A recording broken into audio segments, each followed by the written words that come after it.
Hi super fans, I am Swapnil और इस video में मैं करूंगा व्हाट इफ के 7th एपिसोड यानी कि what if Thor were N only child का ब्रेकडाउन और साथ ही बताऊंगा सभी हिडन डिटेल्स और कॉलबैक्स भी। हर व्हाट इफ एपिसोड की ही तरह इस एपिसोड का भी वो चेंज यानी कि वो नेक्सस इवेंट जिसने कि इस यूनिवर्स में सब कुछ चेंज कर दिया, वो था ओडिन का एक डिसीजन लोकी को अपने साथ असगार्ड ना ले जाने का। यानी कि इस छोटे से डिसीजन की वजह से इस यूनिवर्स में सब कुछ चेंज हो चुका है। बट एक चीज जो बहुत सही होती है इस यूनिवर्स में वो है पिछले यूनिवर्सेस के मुकाबले दुख और टेंशन की जगह पार्टी। और क्योंकि इस सीजन में सिर्फ 9 एपिसोड्स हैं तो लास्ट के 2 एपिसोड शायद लेके आएंगे सभी यूनिवर्सेस के हीरोज को साथ में, और वो कैसे होगा उसके बारे में वीडियो में आगे बात करते हैं। अभी शुरू करते हैं एपिसोड 7 का ब्रेकडाउन कि क्या होता अगर थॉर ओडिन का इकलौता बेटा होता।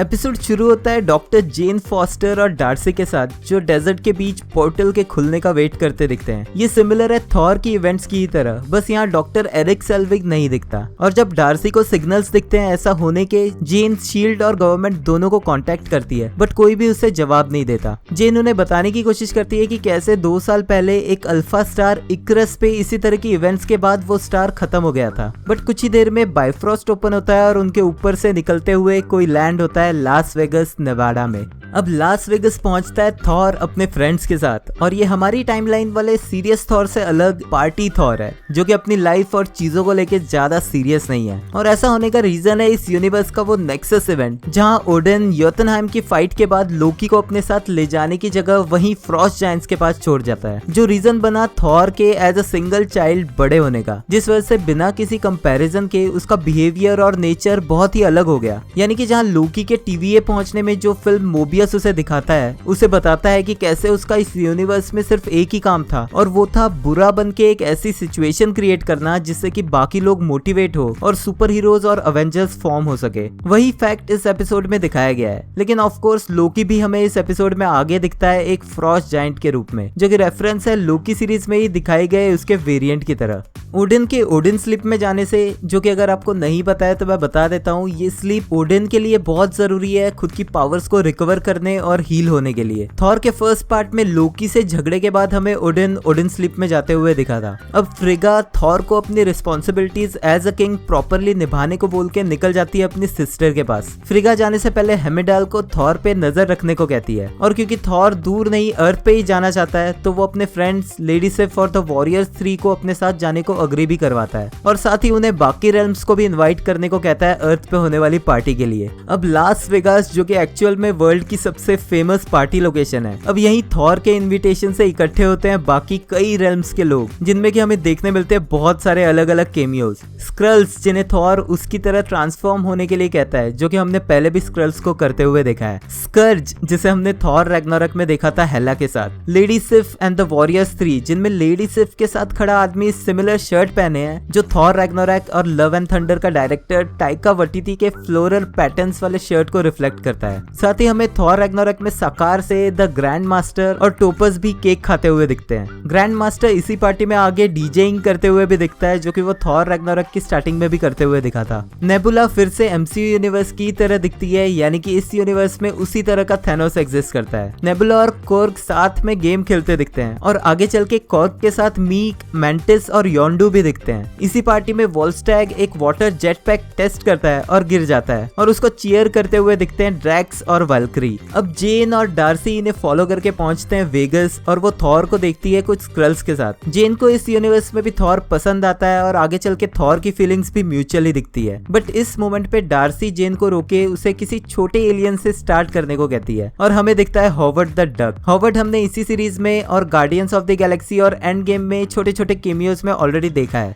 अब जेन थॉर को कन्फ्रंट करती है उसकी पिछली पार्टी के बारे में, जिसकी वजह से एक पूरा स्टार बर्बाद हो गया था। बट थॉर उसकी बातें घुमा फिरा के उसके साथ डांस करने लगता है। यही वेगस के एक चर्च में डार्सी हॉवर्ड द डक से शादी कर लेती है। ये वेगस सिटी का वो इनसेन इफेक्ट दिखाता है जहाँ एक्चुअल में लोग ड्रंक होने के बाद कुछ भी करते हैं, जिस वजह से ये सेइंग भी बनी है कि what happens in Vegas stays in Vegas. Darcy और हॉवर्ड द डक की शादी करवाने वाला दिखता है एल्विस प्रिस्ली की तरह, और दूसरी तरफ थॉर और जेन भी अपने हाथों पे टैटूज बनवाते हैं एक दूसरे की स्पेशलिटीज की, जिनमें थॉर माइक्रोस्कोप और जेन म्योनिर बनवाती है। इसी टैटू पार्लर पे नंबर 270 दिखता है, जो रेफरेंस है द माइटी थॉर कॉमिक्स का, जिससे थॉर मार्वल कॉमिक्स में इंट्रोड्यूस हुआ था। अब वो सभी लोग पार्टी करके पूरी तरह ड्रंक हो जाते हैं और नेक्स्ट डे सुबह सुबह सोते दिखते हैं। यहीं उसे अननोन नंबर से कॉल्स आते हैं और हंगओवर जेन उठ के सबकी हालत देख के डर जाती है। यहाँ थॉर, सिफ और वॉरियर 3 के अलावा हमें रॉकेट भी सोते हुए दिखता है। अब जेन जैसे तैसे दरवाजे तक पहुंचती है और रमलो उसे मिलवाता है शील्ड की एक्टिंग डायरेक्टर मारिया हिल से। अब मारिया हिल शील्ड की डायरेक्टर क्यों बनी है, इसका रीजन बहुत फनी तरीके से दिखाया गया है। पिछली रात जब थॉर को रोकने निक फ्यूरी वहां जाता है तो कॉर्ग फाउंटेन में कैनन बॉल करके कूदने के चक्कर में उसको ही उड़ा देता है, जिस वजह से निक फ्यूरी इंजर्ड है। अब मारिया हिल जेन और डार्सी को अपने साथ ले जाती है हेली कैरियर पे, जहाँ वो उसे बताती है थॉर के आने के बाद क्या क्या हुआ है। यहीं पर एजेंट कोल्सन भी दिखता है, जो बताता है कि कैसे ये पार्टी एटमॉस्फेयर स्प्रेड हो रहा है। यानी कि इस पार्टी को ऐसे दिखाया गया है जैसे कि ये कोई बीमारी है जो कि पूरी दुनिया में फैल रही है। अब रमलो लेके आता है उनका लास्ट ऑप्शन, एक बॉक्स में बंद पेजर, जो कि ऑफ कोर्स निक फ्यूरी को दिया हुआ पेजर है, जो यूज होगा कैरल डेनवर्स यानी कि कैप्टन मार्वल को बुलाने के लिए।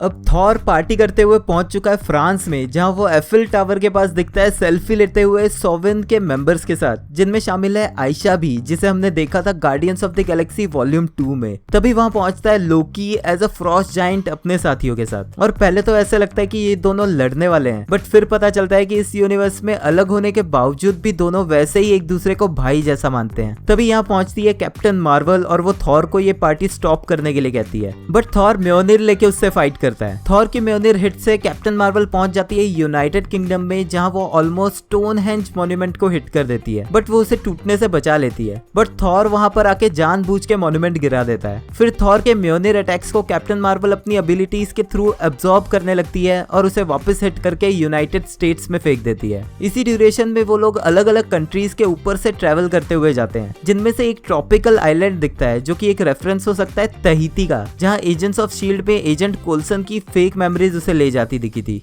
यहीं डेजर्ट एरिया में फाइट के टाइम थॉर अपने म्योनिर को वैसे ही कॉल करते दिखता है जैसा उसने अवेंजर्स एंड गेम में किया था, और वो कैप्टन मार्वल के बाजू से वैसे ही ट्रेवल करता है जैसे थॉर का स्टॉर्म बेकर करते दिखा था। अब वापस पार्टी में पहुंच के थॉर कैप्टन मार्वल पे वैसे ही म्योनिर रखता है जैसे उसने लोकी के साथ किया था उसे रोकने के लिए। कैरल हार के वापस जाती है मारिया हिल के पास और चिढ़ के वो कैरल डेनवर को फेल होने की वजह से सुनाने लगती है, जहां वो उसकी कैट की भी बात करती है, जो कि एक्चुअल में एक फ्लर्कन है, जो कि कैट जैसे दिखने वाले एलियंस होते हैं। इसका नाम कैरल डेनवर्स ने रखा था गूज, जो कि रेफरेंस है टॉप गन मूवी के कैरेक्टर निक गूज ब्रैडशॉ का, जो टॉप गन मूवी में पायलट था और कैरल भी पायलट ही थी इसलिए। और ये रेफरेंस डार्सी फटाक से पकड़ लेती है। साथ ही वो कैप्टन मार्वल को देख के सरप्राइज होती है कि वो एक लेडी है, जबकि उसने मेल इमेजिन किया था। एक्चुअल में कॉमिक्स में कैप्टन मार्वल एक मेल कैरेक्टर था, तो ये उसका रेफरेंस हो सकता है। यहाँ जेन थॉर को कॉल करके इन्फॉर्म करने की कोशिश करती है कि कैरल डेनवर्स और शील्ड मिलके फिर से उस पर अटैक करने वाले हैं, बट उसका फोन लोकी के पास होता है और वो अपने ह्यूज हैंड से वो ड्रॉप करके गलती से फोन ही तोड़ देता है। डार्सी जेन को मजाक में कहती है कि जब ऐसे टीनेजर बच्चे पार्टी करते हैं तो उनकी माँ को इन्फॉर्म करना चाहिए, और ये बात थॉर और लोकी के ऊपर सेट भी बैठती है बिकॉज अर्सगार्डियंस की एज काफी ज्यादा होती है और मोस्ट प्रोबेबली थॉर की इवेंट्स के दौरान वो दोनों ही टीनेज फेज में थे, जिस बात को जेन एक अच्छा आइडिया मान के आगे प्रैक्टिकली यूज करते हुए भी दिखती है।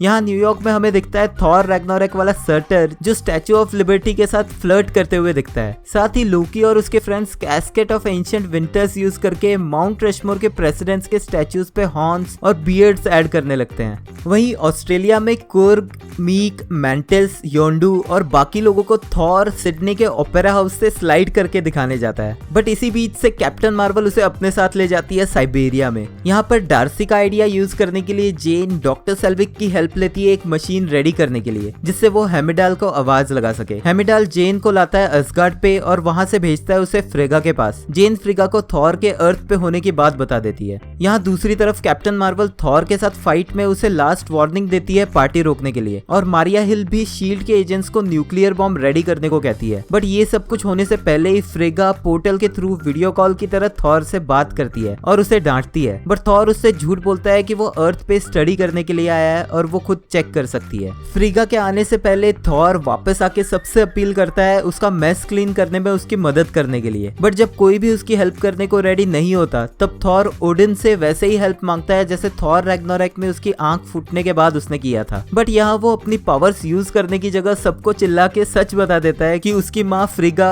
अर्थ पे आ रही है। अब सब लोग फ्रीगा के डर से थॉर की हेल्प करते हैं उनकी सब गलतियों को सही करने में, और इस सब के बीच Thor leaning tower of Pisa को भी सीधा कर देता है। Leaning tower of Pisa 7 wonders of the world का पार्ट रह चुका है इसी वजह से क्योंकि वो 4 डिग्री लीन करता है एक तरफ, बट थॉर इसको भी सीधा कर देता है। फ्रीगा अर्थ पे पहुंच के थॉर को पाती है बाकी लोगों के बीच स्टडी करते हुए, बट वो फिर भी उस पे ट्रस्ट नहीं करती। बट तभी कैप्टन मार्वल वहां आके उसे एक आईपैड देती है जिसमें ह्यूमंस की और इन्फॉर्मेशन है और उसे बचाने की कोशिश करती है। बट जब थॉर म्योनिर को कॉल करता है तो उसके डेकोरेशन से थॉर का झूठ पकड़ा जाता है। जाने से पहले थॉर फिर से जाता है जेन से मिलने और उससे डेट के लिए पूछता है, और वॉचर हमें बताता है कि कुछ कहानियां इनकी ही कहानी की तरह हैप्पी एंडिंग पे भी खत्म होती है। बट तभी थॉर के सामने खुलता है एक पोर्टल और वहां आने लगती है एक आर्मी अल्ट्रॉन बॉट्स की, जिनके बीच में खड़ा दिखता है विजन जो कि अब बन चुका है अल्ट्रॉन। और यही नहीं, उसके पास उसके सिर पे लगे माइंड स्टोन के अलावा है बाकी के सभी इन्फिनिटी स्टोन्स भी। ये अल्ट्रॉन दिखता है कॉमिक्स एक्यूरेट अल्ट्रॉन की तरह जिसे अनाइलेशन कॉन्क्वेस्ट कॉमिक्स में ऐसे ही टोटल कंट्रोल करते हुए दिखाया गया था। यानी कि इस एपिसोड के एंड में अर्थ पे एंटर हो चुका है एक ऐसा अल्ट्रॉन जो कि सक्सेसफुल हो गया विजन को क्रिएट करके उसे अपनी मेमोरी ट्रांसफर करने में, जिसके हिसाब से वो चाहता था कि अर्थ से सभी ह्यूमंस का नामो निशानी मिट जाए। अब ये तो कंफर्म्ड है कि Captain Carter, Doctor Strange Supreme, T'Challa Star Lord, Steve Rogers, Killmonger और भी बहुत सारे एवेंजर्स आने वाले कुछ एपिसोड्स में हमें फिर से जरूर दिखने वाले हैं। और थॉर तो बकायदा फाइट करते दिखेगा अल्ट्रॉन्स की आर्मी से।